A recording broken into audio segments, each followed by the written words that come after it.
Welcome to Libeth.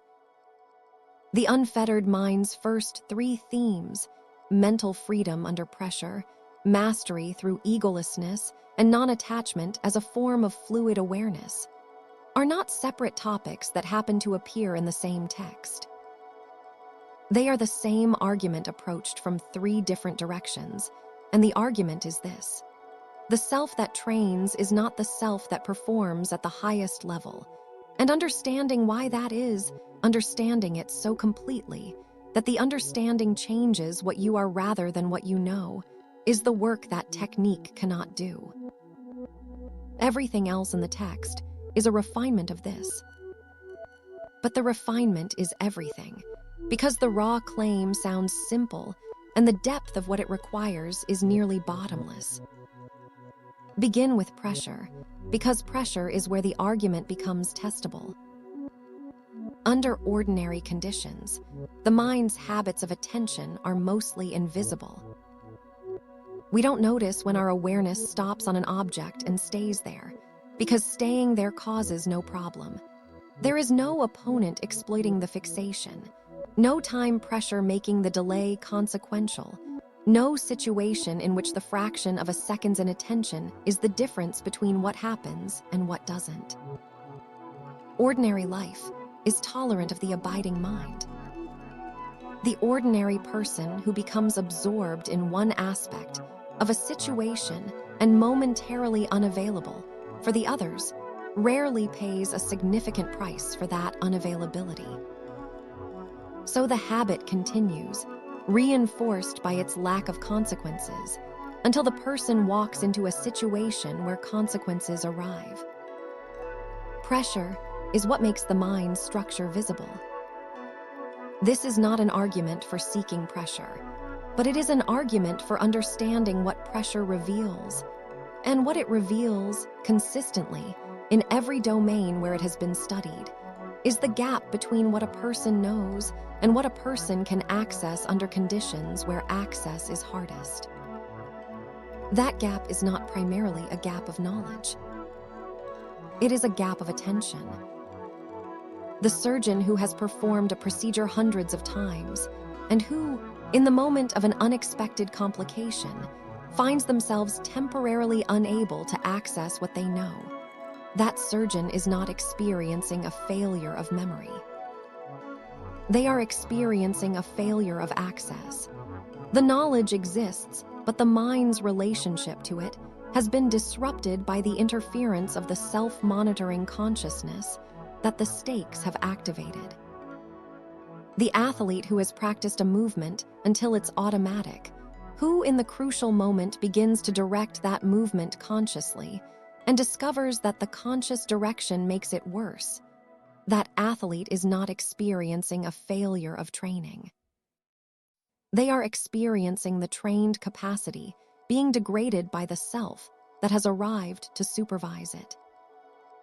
What Takuan identifies as the abiding place is, in the language of contemporary cognitive science, a failure of automaticity, the return of an automatic process to the deliberate, slow, cognitively expensive mode that characterized its early acquisition. But Takuan's account is more precise than this framing suggests, because he doesn't locate the problem exclusively in skill execution. He locates it in the mind's relationship to every element of the situation, including the elements that are not about execution at all. The abiding mind doesn't only stop on technique. It stops on strategy, on the image of what the ideal response would look like, on the fear of what happens if the ideal response doesn't arrive, on the self that is supposed to be capable of the ideal response, and is being watched by itself and others to see whether that capability is real. The mind that stops on any of these is the mind that has given the situation a handle, a point from which the situation can grip the practitioner and hold them briefly in place, and briefly is all that's needed. Takuan's image of water is worth dwelling on because it does more than the abstract description can. The mind he's pointing toward is not still. Still water is a different failure. The mind that has forced itself into stillness, that is actively maintaining a position of non-movement, is a mind occupied with the maintenance of its own stillness, which means it is occupied, which means it has found a very sophisticated abiding place. The water he describes is moving water, water that flows into and through the shape of the container without taking on the container's identity, water that passes a rock and returns to its nature immediately after, water that receives the reflection of the moon and lets it go as the moon moves without retaining the image out of some attachment to it. This is a mind that passes through situations rather than accumulating their marks. That receives everything without keeping anything. That is shaped, moment to moment, entirely by what is present, and releases that shape the moment what is present changes. The contemporary research on attention gives this image precise content. Pre-attentive processing, the brain's capacity to register and respond to stimuli below the threshold of conscious attention, operates faster than deliberate perception by a significant margin. The visual field is processed as a whole before conscious attention has selected its focal point, and information that the conscious mind hasn't noticed is nevertheless being used to orient behavior. In combat at high levels of skill, this pre-attentive processing is not merely faster than deliberate attention.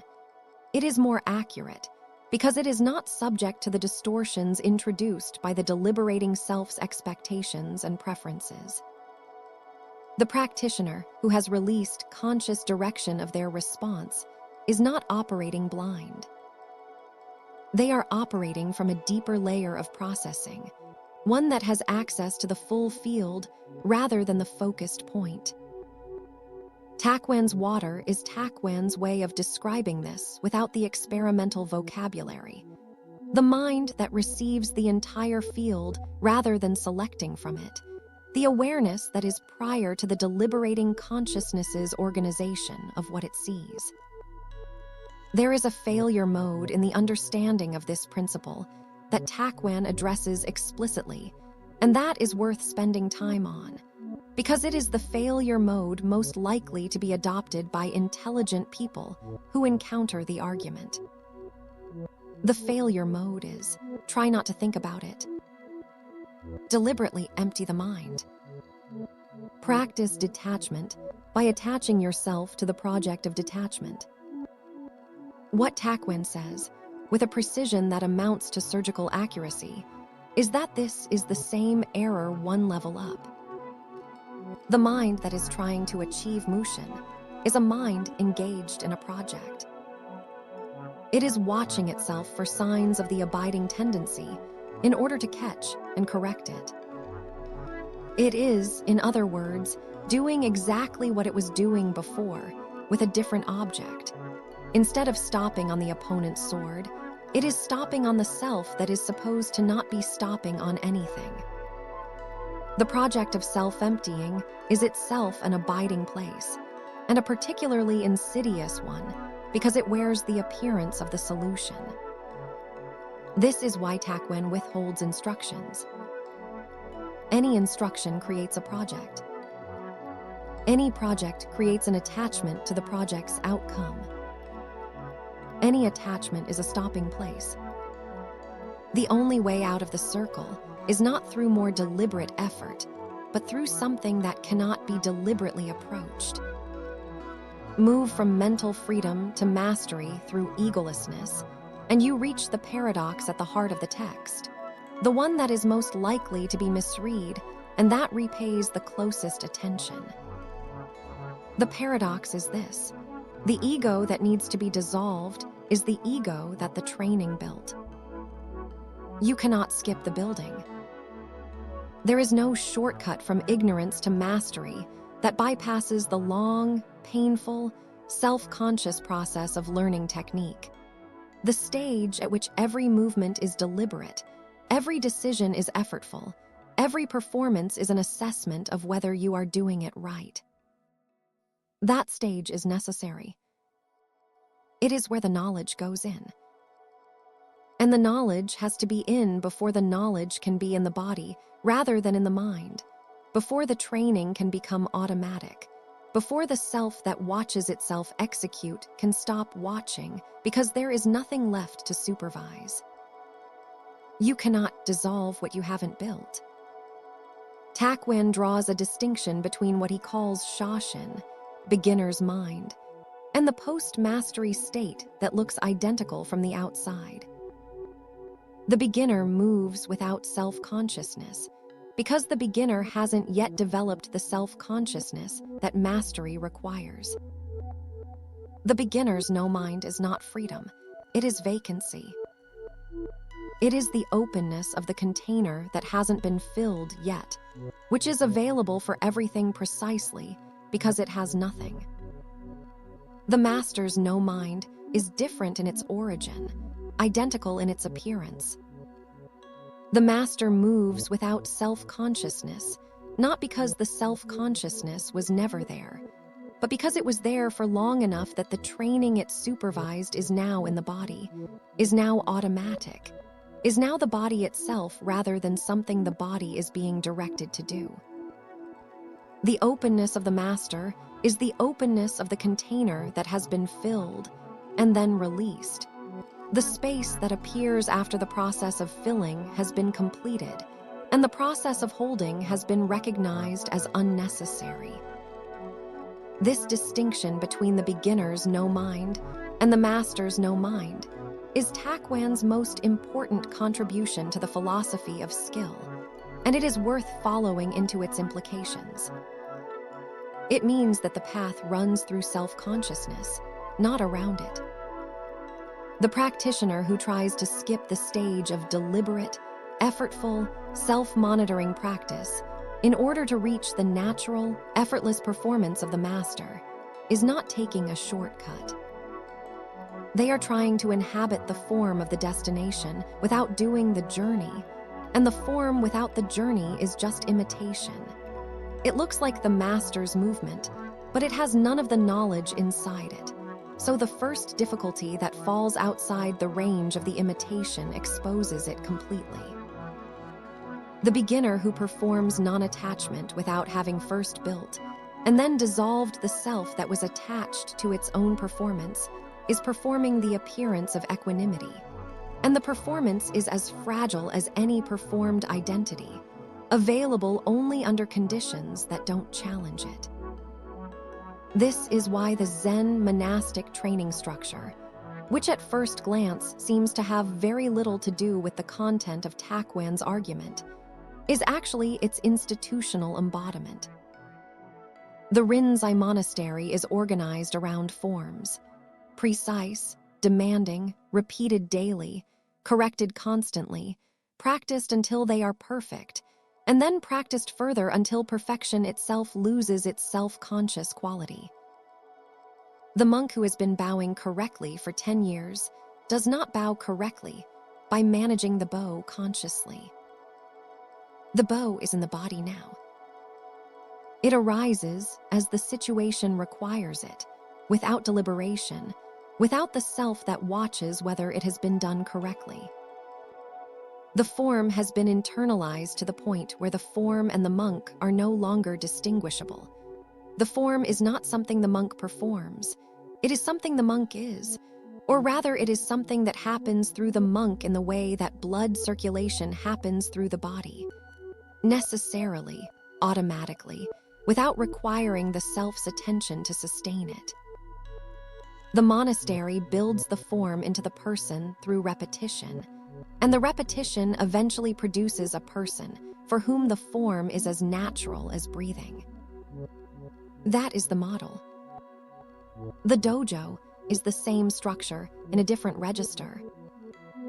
The tea ceremony, the archery hall, the calligraphy studio, all of these appear in the cultural landscape of the same period as expressions of the same fundamental insight extended into different domains. The tea ceremony is not decoration. It is a technology for producing, in the practitioner and the guest simultaneously, the quality of awareness that the sword duel produces under the threat of death, the quality of complete presence, the quality of attention that is not divided between the action and the self-consciousness that monitors the action. The tea master, who is thinking about the beauty of what they are doing, has lost the tea. The archer who, at the moment of release, is conscious of the release as a release, rather than as the natural continuation of what preceded it, has already missed. The calligrapher who watches themselves form the brushstroke is forming a calligraphy of self-consciousness, rather than a calligraphy of the present moment. Each of these disciplines is organized around the same paradox that the sword makes most visible.